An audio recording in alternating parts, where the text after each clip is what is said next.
Stamani ad Agrigento, alla chiesa di San Calogero, tutte le forze dell'ordine, ma in primis l'Arma dei Carabinieri, ricorda un collega, Domenico Barranco, scomparso nel 1955 per mano criminale mentre cercava di sventare un'estorsione.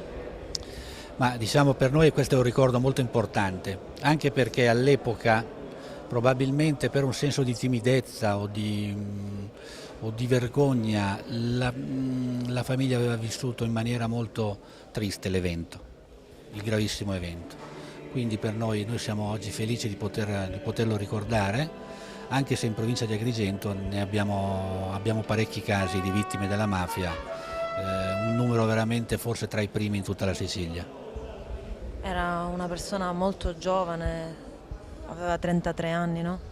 Sì, una persona giovanissima che peraltro aveva già avuto numerose vicissitudini durante il conflitto mondiale, era riuscito a non farsi fare prigioniero dopo il 1943 e a ricongiungersi all'esercito italiano.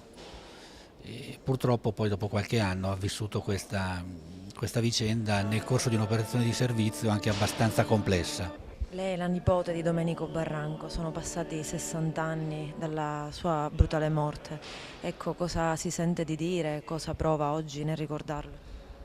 Ma sicuramente sono molto felice di poter dare un esempio ricordandolo alle nuove generazioni.